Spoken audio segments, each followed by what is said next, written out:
Yes, buterevu nkwaniriza ku Focus TV yange and of course program sijja jikuwalinya yayo because it is an introduction part of Focus TV yange. Sisobola kuba biki byonna nimbimalayo wabula kyenjo kola tugenda kubanga tukuwa byoba osubira okulaba ku TV yaffe eno. Of course tugiranga ku Facebook page, ku WhatsApp abadde batufollowinga nga tulanga Focus TV yange nenga abantu bebuza Focus TV yange yani era ebekola biki bagenda kulabako biki. Today nze obolyawo I dissect each and everything ekigenda okubeera nga kirunninga Focus TV yange. Ade uba fose kino miyanja gemanya and of course waliwo ebibuzo bibadde bebuuza abantu bangi nnyo nga bagala kumanya Focus group yeki. Kuba Focus group mwe muva Focus TV yange. But Focus TV eyange kitegeeza nti ye face eya Focus group yange. In fact ebikolebwa eri bye tujja okubanga tubawa ku Focus TV yange. Era ku YouTube channel yaffe bo subscribinga ojja kuba olaba buli kimu kye tugenda okubanga tukuwa oba bikimu kye tukola mu Focus group yange. Of course Focus group yange yatandikirwawo almost 2 years back. However ezekola enkyukakyuka ez'enjawulo okusobola okutuuka ku kibulubirwa kyayo oba ku goals zaayo ez'enjawulo. Twatandika ne Focus group yange, of course yali Focus group but nitugattako ekigambo yange okifula original because twayagala tubeere unique. Ogenda ku Facebook n'onoonya Focus group yange ejja kuwa page emu yokka eyaffe. So nga ate the other time round kyalinga kikuwa group ez'enjawulo. So to make it unique twateekako ekigambo yange, of course kiraga originality yaffe nti esiguka wano mu Buganda. Kigambo kya Luganda kitegeeza mine, yours, theirs, his, hers. Yange, yeyo, yaabwe, yaffe, yabuna. Ekigambo yange ukiba kiyimiriddeawo. And Focus group yange kyeki. Focus group yange of course gwe mukutu ogugezaako kuŋŋaanya abantu ab'enjawulo individually. Kitegeeza omuntu sekinoomu otugatta awamu okukola ebintu eby'enjawulo nga tulwanyisa ebbula ly'emirimu mu bavubuka.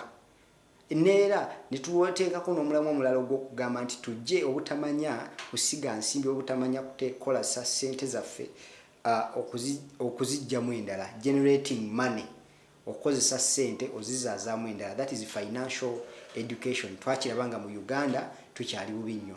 Tugenda bikola tujja bikola nga tusoma, tukola, tunoonya akatale netutunda. That is work, learn, market and sell. Era nga olunamu kwe tuliko aba Focus group yange. Of course twasazeewo tukole TV eno tulabe nga tugezaako okuwuliziganya nammwe. Ebibuzo bye mubuuza tuba tubiddamu in a video format musobole okubanga mukakasa obanga mumatira ekyo ki ky'oba obuuzizza. Era nga of course tulina question yabaddeko ku Focus TV yange ku YouTube channel. Omuntu omu yabadde abuuza oba followers waffe yabadde abuuza Focus TV ekola biki era biki byeweereza. Today is our answer to that question. Focus TV we twagitandika biki bye twaluubirirwa because omuntu yenna alina alowooza Focus TV oba alowooza ku TV yonna ajja lowooza ku entertainment, ojja kulowooza ku sports, ojja kulowooza ku bintu ebyenjawulo, ojja kulowooza ebintu ebya bulijjo. Naye ku mulundi guno Focus TV twagitaddewo nga yo eri mu bintu bya njawulo ebitali nnyo common. Ekisooka tulina shows ziri nnya. For now sigambye nti za lubeerera wabula ngambye for now tulina shows nnya. Kitegeeza singa onoolaba clip eno oba video eno mu myaka ebiri mu maaso disclaimer nkataddewo nti wayinza okubaawo enkyukakyuka ezibazizeewo. But for now tulina shows nnya and of course shows kuliko Muvubuka Kola, kuliko Focus yange, ne kubeerako World of Art, era tulinako ne The Learning Corner. Focus TV byetunuulidde ebintu bina.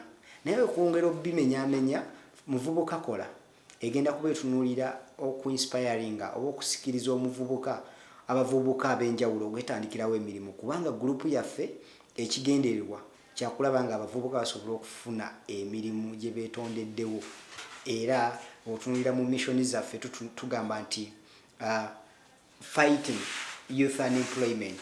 So kati muvubuka kola ojja kuba otunuulira omuvubuka engeri gy'olina okuba nga okyusa obulamu bwo nga weetandikirawo omulimu gwo. Era mu show eyo yennyini tujja kugoberera seri yaffe gye twatumye The Two Idiots.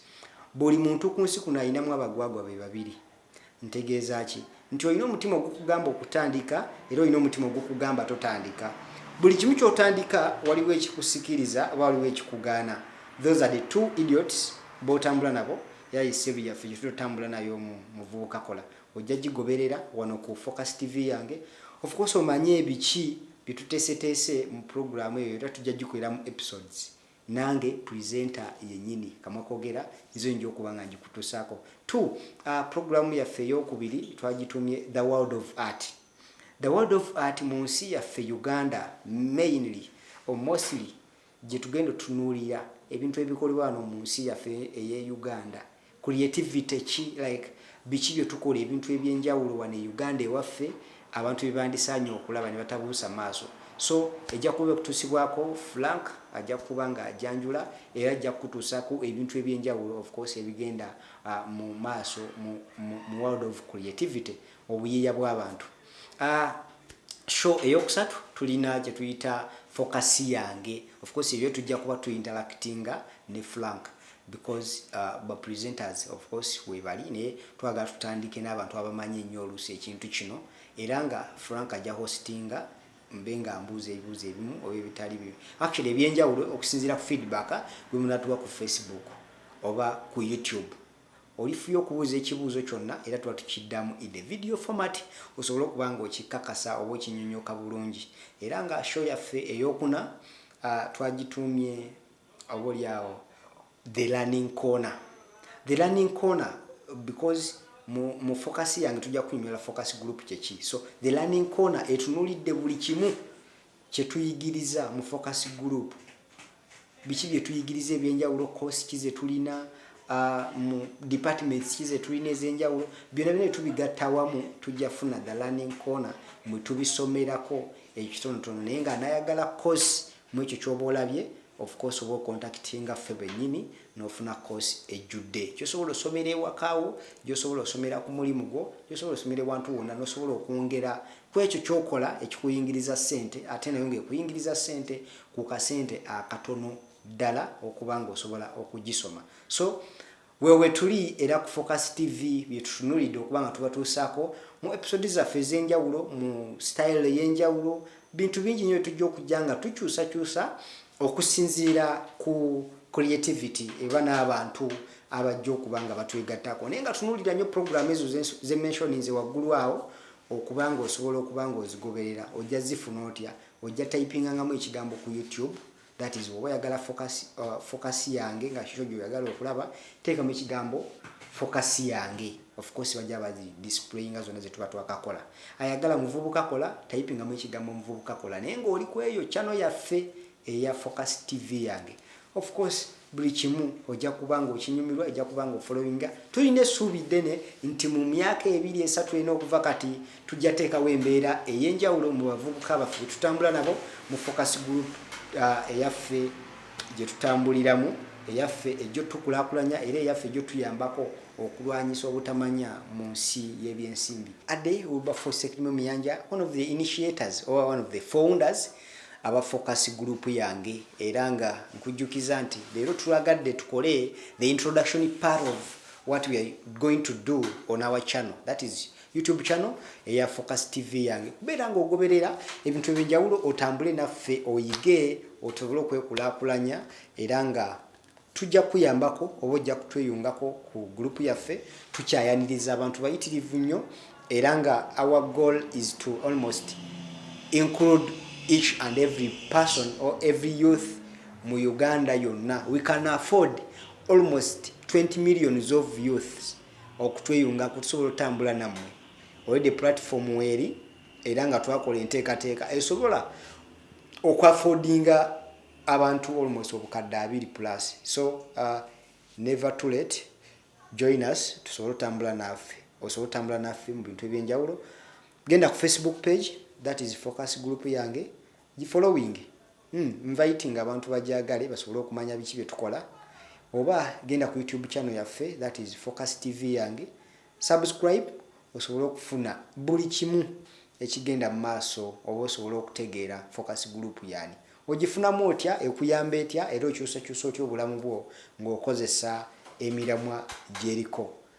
Ndi Ade Wilberforce Kumyanja, of course nkwaniriza nnyo okubeera ng'olaba olw'okulaba video yaffe eno. Buli kimu kye tubadde kuba nga tutambula naawe, kye tubadde tugezaako okulaga, era nga kansubire ofunyewo ekyenjawulo era n'okumanya Focus TV yange biki byegenda okuba ng'ekola. Osobola tweyungako ku namba zo 577 13362 oba WhatsApp namba yaffe 0789 02 08 06, that is 789 02 oba noti 2 noti 8 noti 6.